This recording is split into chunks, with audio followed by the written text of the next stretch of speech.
ମାନବଙ୍କ ଗୁଣଗାନ କରି ଆଜିର ବକ୍ତୃତାର ବିଷୟବସ୍ତୁ ବର୍ତ୍ତମାନର ଶିକ୍ଷା ବ୍ୟବସ୍ଥା ଓ ନେତାଜୀ ସୁଭାଷ ଭାରତବର୍ଷର ସ୍ୱାଧୀନତା ଆନ୍ଦୋଳନର ଆବାସୀନ ଦଳର ବଳିଷ୍ଠ ଅଭିବ୍ୟକ୍ତି ଏକ ଅଦମ୍ୟ ଅପ୍ରତିହତ ମାନସିକତାର ମୂର୍ତ୍ତିମନ୍ତ ପ୍ରତୀକ। ତାଙ୍କର ବୀରତ୍ୱର ରୋମାଞ୍ଚର କାହାଣୀ ବିଶ୍ୱର ବିପ୍ଳବୀ ଜନତାଙ୍କ ପାଇଁ ଏକ ପ୍ରେରଣାର ସ୍ରୋତ ଶ୍ରେଣୀ କହିଲେ ଅତ୍ୟୁକ୍ତି ହେବ ନାହିଁ। ଆଜିର ଶିକ୍ଷା ଏକ ଅନ୍ତଃସାର ଶୂନ୍ୟ ବୃଥା ଆସ୍ଫାଳନ। ଶିକ୍ଷା ହିଁ ସଭ୍ୟତାର ନିୟାମକ।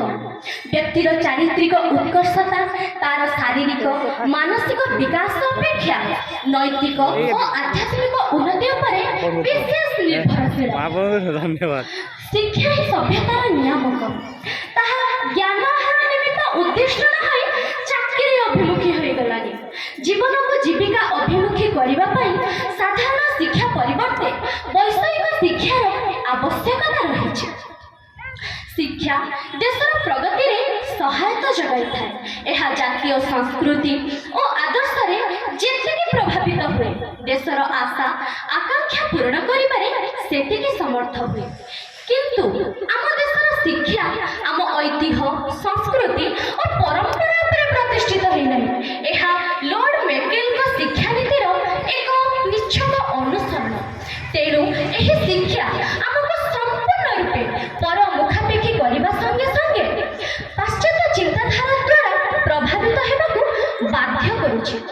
ଯେଉଁ ଶିକ୍ଷାକୁ ସମ୍ପୂର୍ଣ୍ଣ ରୂପେ ବିରୋଧ କରିଥିଲେ ସେହି ଓଡ଼ିଆ ପୁଅ ନେତାଜୀ ସୁଭାଷ, ଯିଏକି ଭାରତୀୟ ସ୍ୱାଧୀନତାକୁ ଜର୍ମାନୀ ଜାପାନ ସିଙ୍ଗାପୁର ପର୍ଯ୍ୟନ୍ତ ନେଇଯାଇ ଏକ ଇଣ୍ଟରନ୍ୟାସନାଲ ଇସ୍ୟୁରେ ପରିଣତ କରି ତାକୁ ତ୍ୱରାନ୍ୱିତ କରିଥିଲେ।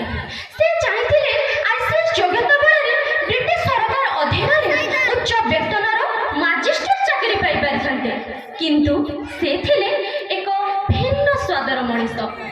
ନିଜ ଦେଶ ମାତୃକାର ସେବାକୁ ସେ ଅଧିକ ପସନ୍ଦ କରିଥିଲେ। ପଦବୀ ମୋଟାଙ୍କର ଦରମ ଭୋଗ ବିଳାସର ମୋହ ତାଙ୍କୁ ସରକାରୀ ଚାକିରିରେ ଆବଦ୍ଧ କରିପାରିନଥିଲା। ତତ୍କାଳୀନ ପରାଧୀନ ଭାରତବର୍ଷର ଦୁର୍ଦ୍ଦଶା ତାଙ୍କ ଯୁବ ସୁଲଭ ଚପଳ ମନରେ ସୃଷ୍ଟି କରିଥିଲା ବିଦ୍ରୋହର ଝଞ୍ଜା। ଭାରତ ମାଟିରୁ ଇଂରେଜ ଶାସନର ଯବନିକାକୁ ଟାଣିବା ପାଇଁ ସେ ହୋଇଥିଲେ ପ୍ରତିଜ୍ଞାବଦ୍ଧ, ଯାହାକି ଆଜିର ଶିକ୍ଷାକୁ ଆଦରି ନେଇଥିବା ଛାତ୍ରଛାତ୍ରୀଙ୍କ ନିକଟରେ ଆଉ ପରିଲକ୍ଷିତ ହେଉନାହିଁ। ତେଣୁ ଆଜିର ଏହି ଘଡ଼ିସନ୍ଧି ମୁହୂର୍ତ୍ତରେ ହାର ଜିତର ଦୋ ଛକିରେ ଛିଡ଼ା ହୋଇ ମୁଁ ଆହ୍ୱାନ କରୁଛି, ହେ ମୋର ଭାରତ ମାତାର ଅଗଣିତ ଭାଇ ଓ ଭଉଣୀମାନେ, ସୁନାର ଭାରତ ବ୍ୟଙ୍ଗିତ ରୂପ ଆମ ଆଖିରେ ଯିବ ତ?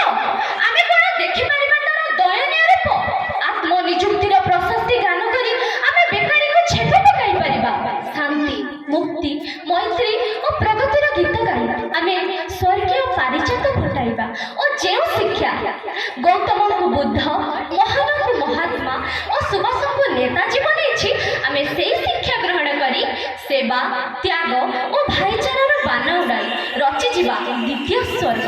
ଏତିକି କହି ମୋର କ୍ଷୁଦ୍ର ବକ୍ତବ୍ୟଟିକୁ ସାଙ୍ଗ କରୁଅଛି। ଜୟ ହିନ୍ଦ। ଧନ୍ୟବାଦ। ନେତାଜୀ ଜୟନ୍ତୀ ଉପଲକ୍ଷେ ସମସ୍ତଙ୍କୁ ମୋର ହାର୍ଦ୍ଦିକ ଶୁଭେଚ୍ଛା ଆଉ ଶୁଭକାମନା। ଏହି ଦିବସରେ ମୁଁ କିଛି କହିବାର ସୁଯୋଗ ପାଇଥିବାରୁ ମୁଁ ନିଜକୁ